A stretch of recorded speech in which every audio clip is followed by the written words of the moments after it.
என்னன்றி உனக்கு வேறு தேவர்கள் உண்டாயிருக்க வேண்டாம். யாதொரு விக்கிரகத்தை ஆகிலும் நீ உனக்கு உண்டாயிருக்க வேண்டாம். கர்த்தருடைய நாமத்தை வீணிலே வழங்காதிருப்பாயாக. ஓய்வு நாளை பரிசுத்தமாய் ஆசரிக்க நினைப்பாயாக. உன் தாயும் உன் தகப்பனையும் கனப்படுத்துவாயாக. கொலை செய்யாதிருப்பாயாக. விபச்சாரங்கள் செய்யாதிருப்பாயாக. களவு செய்யாதிருப்பாயாக.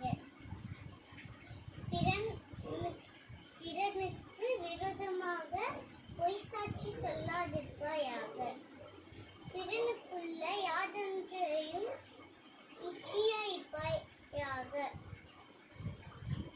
Bye friends.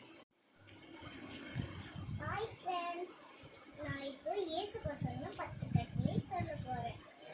என்னன்றி உனக்கு வேறு தேவர்கள் உண்டாயிருக்க வேண்டாம். யாதொரு விக்கிரகத்தை ஆகிலும் நீ உனக்கு உண்டாயிருக்க வேண்டாம். கர்த்தருடைய நாமத்தை வீணிலே வழங்காதிருப்பாயாக. ஓய்வு நாளை பரிசுத்தமாய் ஆசரிக்க நினைப்பாயாக. உன் தாயும் உன் தகப்பனையும் கனப்படுத்துவாயாக. கொலை செய்யாதிருப்பாயாக. விபச்சாரங்கள் செய்யாதிருப்பாயாக. களவு செய்யாதிருப்பாயாக.